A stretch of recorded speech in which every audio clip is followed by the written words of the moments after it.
Hi, welcome to 2011 Studies. We're on chapter 18. This is how God uses important numbers. If anyone studies the Bible long enough, one would begin to see how God has used certain numbers in the Bible. Certain numbers have a real spiritual meaning. We can see this with the number 4. Number 4 takes on the meaning of universality. The number 23 can mean judgment. 21 can represent a time of waiting. The number 10 can either represent completeness or tribulation. 17 can represent redemption or salvation. This is not numerology, but rather how God uses certain numbers in His Word to underscore a truth.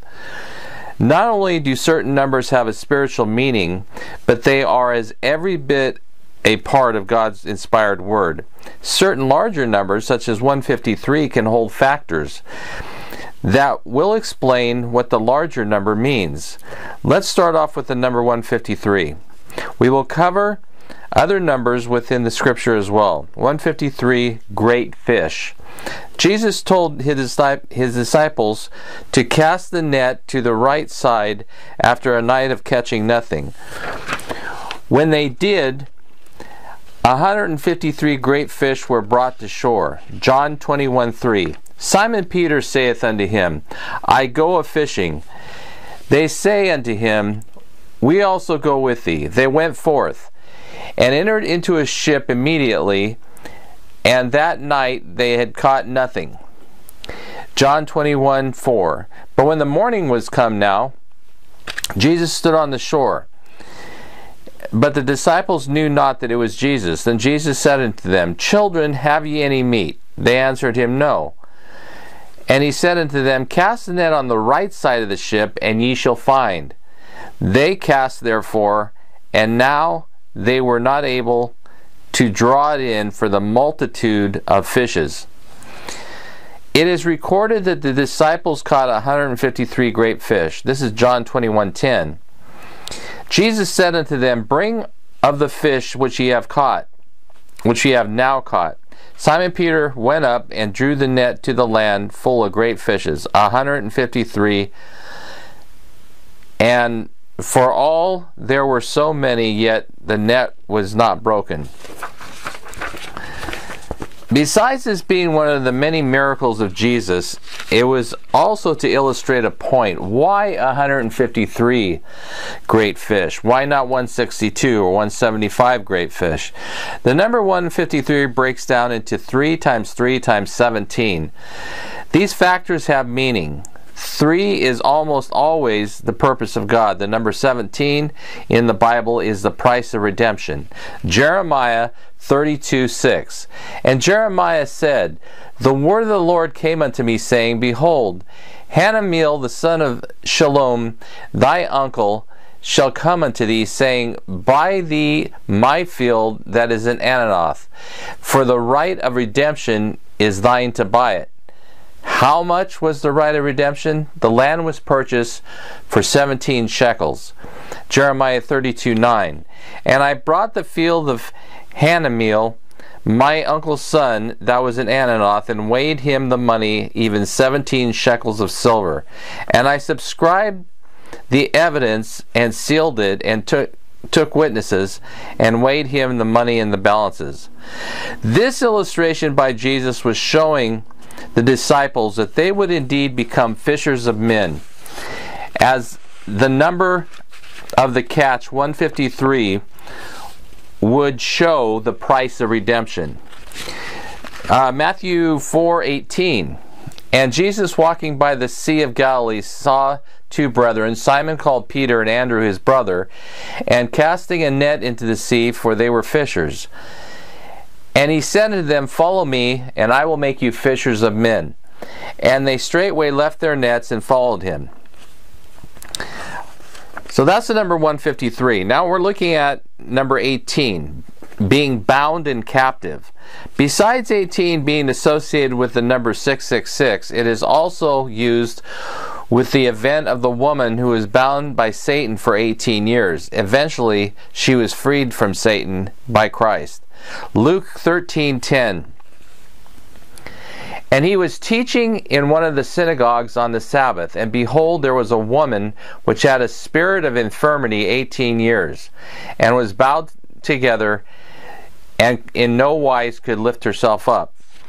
And when Jesus saw her, he called her to him, and said unto her, Woman, thou art loosed from thine infirmity. And he laid his hands on her, and immediately she was made straight, and glorified God. Luke 13:16. And ought not this woman, being a daughter of Abraham, whom Satan hath bound, lo, these 18 years, be loosed from this bond on the Sabbath day? There is yet another 18-year period where Israel served Eglon for doing evil in the sight of the Lord. Judges 10:7. And the anger of the Lord was hot against Israel, and he sold them into the hands of the Philistines, and into the hands of the children of Ammon. Judges 10:8. In that year they vexed and oppressed the children of Israel, 18 years, all the children of Israel that were on the other side Jordan in the land of the Amorites, which is in Gilead. Now these are other biblical numbers. 666. In an earlier chapter we saw how the woman bound 18 years by Satan could represent the time of Satan's little season of 36 years, 2 times 18. Thus the number totaled, let me review this here for a second, because I'm going to try to just post this instead of reading all these numbers. Thus the numbers totaled, and including 36 can illustrate 666. Anyway, when you go 1 plus 2 plus 3 plus 4 all the way to 36, it equals 666. So 36 is 2 times 18. 666 is 18 times 37. The 1260 days mentioned in the book of Revelation also features the number 36. All of the times listed below represent a time of enduring Satan's attacks on believers and upon the Holy Covenant. They are all one in the same timeline. 1260 days, Revelation 11, 42 months, Revelation 13:5, the warring of the saints, a time, times, and half a time, Daniel 7:25, wearing down the saints by Satan, 3.5 years, summation of all the time periods. 1260 is 36 times 35, or 18 times 70. Keep in mind that 18 can represent captivity. And all these are being bound by Satan. In all these examples, we can see how the number 18, bound by Satan, and 18 doubled, 36, can represent the time period of Satan's little season. If this is the case, then from the starting point of the year 1988, the 13,000 year since creation, to the year 2024, it would have been 36 years, or 2 times 18 years. At this point of writing this chapter, September 8, 2022, and with days to go until we reach Trumpets 2022, the 1335 days could be separate from the 1260 days. It's possible that these time periods would overlap, and that is because there is one verse which seems to indicate this. Daniel 7:11. And I beheld then because of the voice of the great words which the horn spake. I beheld even till the beast was slain, and his body destroyed, and given to the burning flame.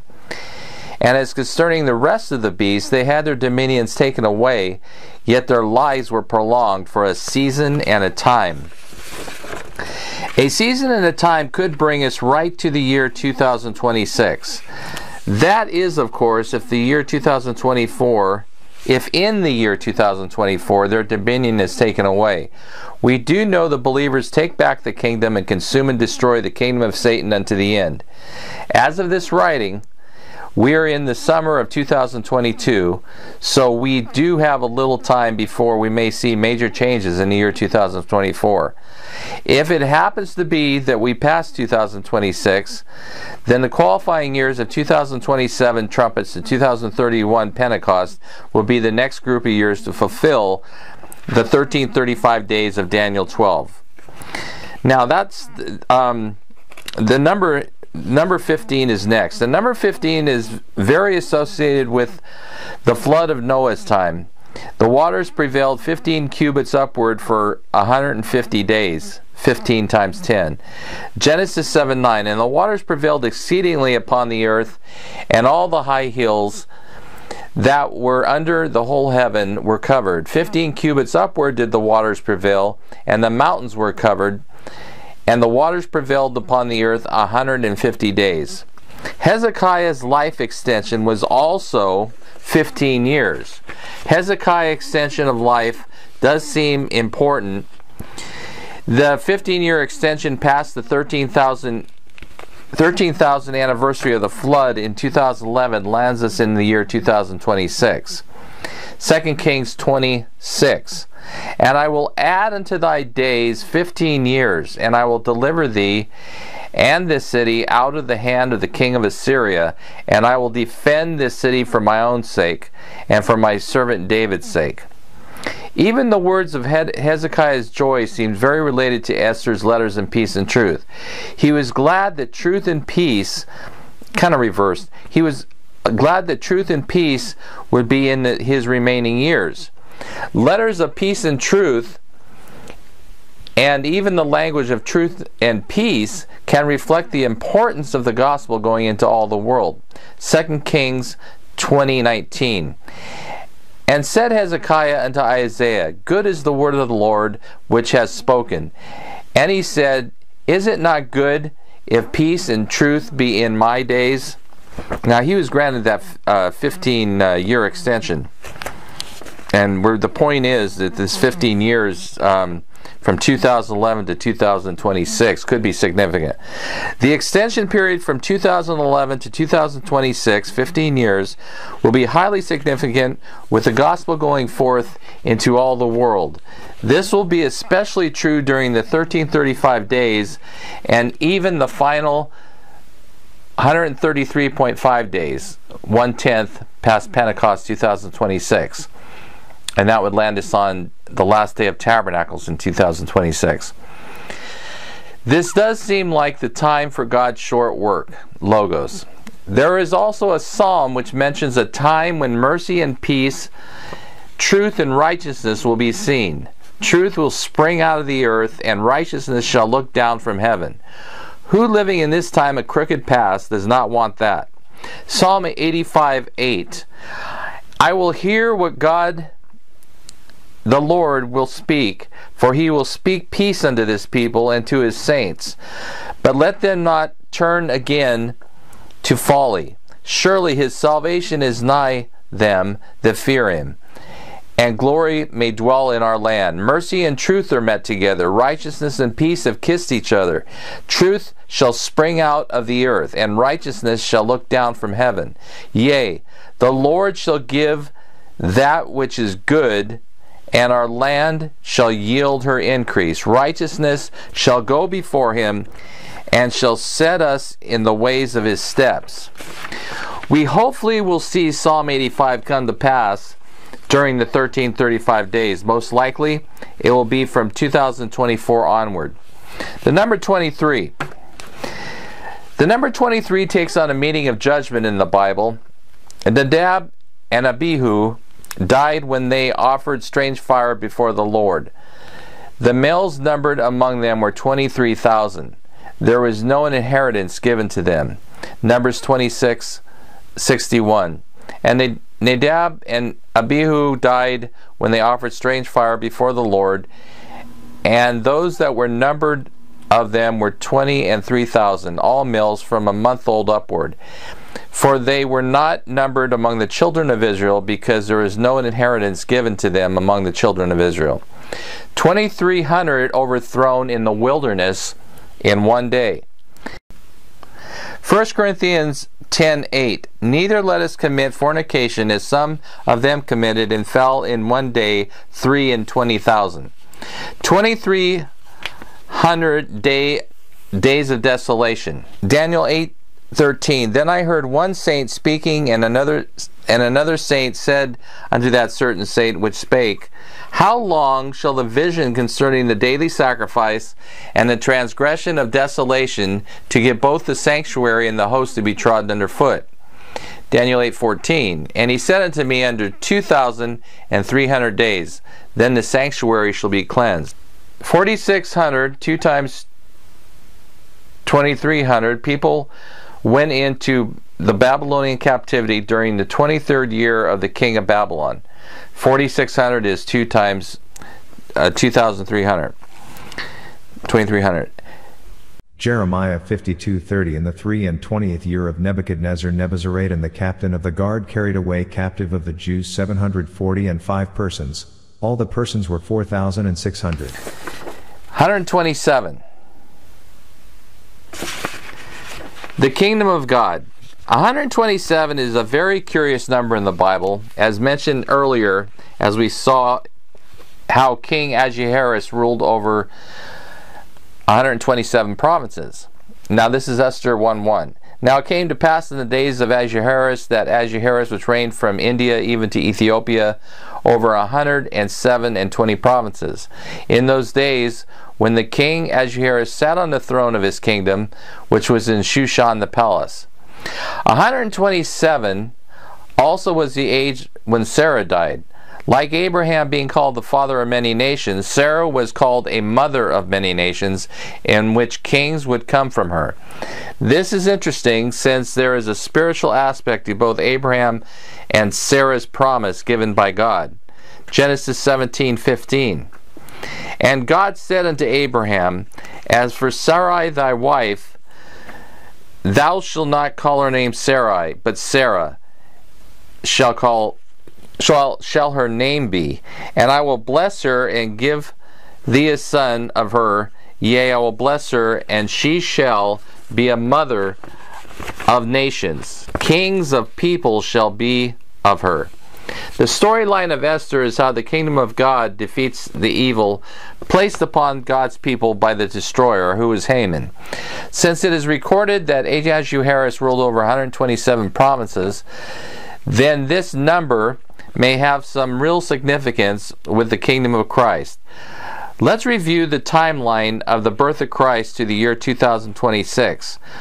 We will see what factors this timeline produces. The video studies on my YouTube channel, 2011 Studies, plus my last book, 7 Years to a Better Tomorrow, detail the timing of Jesus' birth to the year 7 BC. This information is based on secular records of Herod's death and how 7 BC was a Jubilee year. Let's say that 7 BC is our starting point date for Jesus' birth. From 7 BC to the year 2026, there are 2,032 years. October 7th, 7 BC to October 2nd, AD 2026, Gregorian calendar, there are 2,032 years. Why is 2,032 years significant with the number 127? It's the factors that are shown with the number 2,032, and those factors are 16 times 127. It is possible that the kingdom of God will be complete on the last day of tabernacles in the year 2026. 2,032 years also breaks down into the following. I'll have to type these numbers up on the screen. It's a lot easier. In hours, the 2100 times 8482 seems also significant, since the number 21 in the Bible can represent a period of waiting as seen in Daniel. Daniel 10:13. I only got 2 pages left, by the way. I'm sort of rushing through this. But the prince of the kingdom of Persia withstood me 21 days. But lo, Michael, one of the chief princes, came to help me, and I remained there with the king of Persia.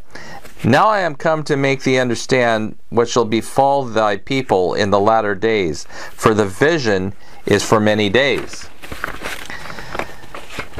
I am not trying to wow anybody with figures, years, days, or even hours. I am rather attempting to show how precise God's timing is.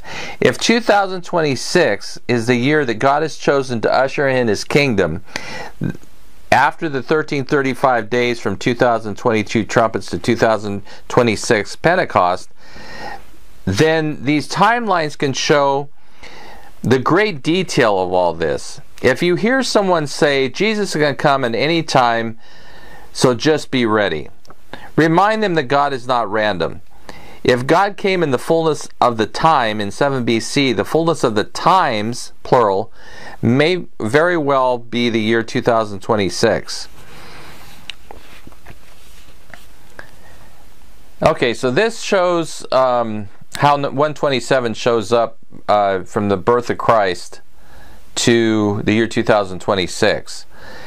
The total of 2032 years is 7 BC to 2026 AD is 2 times 1016. 1016 breaks down to 2 times 4 times 127. Remember, we were looking at that. King Ahasuerus ruled over 127 provinces. The smaller numbers of the Bible I already covered in the book 7 Years to a Better Tomorrow. Numbers such as 2 that relate to the gospel going forth, and number 4, how that relates to the number of universality. 17 relates to salvation as seen with the 153 great fish. 11 can relate to the coming of Christ. The number 5 relates to God's grace. 12 being a very good number for completeness with 12 disciples, 12 gates, 12 pearls, and of course the spiritual number of 144,000. 12 times 12 times 1,000. There is no doubt that God has used numbers in the Bible in a very special way. The Bible is a very complex book. I can only conclude that it was given to man as a roadmap from the beginning to the end, a book that has never been replicated in its perfection. I want to cover a few more chapters, a conclusion, and then a final letter to you, the readers. I hope this book can reach many people. I wrote it for the sake of presenting the announcement of the coming of Christ in power and great glory.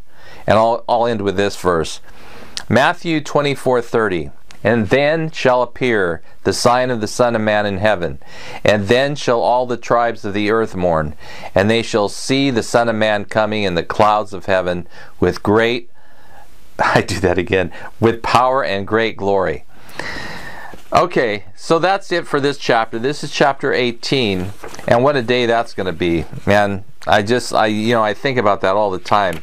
Will I be here to witness that, or will God take me home early and I come back with 10,000 of His saints, His believers? Who knows that answer for anybody? But it's exciting no matter what. If you're here witnessing it and everything's coming down, or you're coming back in that kind of a glorious return of Christ, man, there's nothing can compare to that last day. I mean, the flood came. The flood was close, but the flood, there is a freshness of the earth after that, and a repopulation going forth. This is different, because this ushers in righteousness. This ushers in the meek shall inherit the earth, and all the things that the promises of God of eternal life. And I'll finish this chapter with a plea. If you do not know Christ, if you have not come to Him in prayer, asking for His salvation, just ask Him if it's real. Ask Him how you can obtain His Spirit to save you. That is the most key element right now as these days wind down. We're winding down very quickly now. We're going to be in 2024. We're going to see if that reversal takes place then, or if it takes place in the next 1335 days. But either way, nobody's guaranteed any time on earth. I've experienced that in my family many times. So pray to God, ask for wisdom. He will give it to you liberally. The book of James says that. And ask for salvation, because the time's winding down. My name is Marty Catuzzo. The email is 2011studies@gmail.com. Thank you for listening, and God bless you.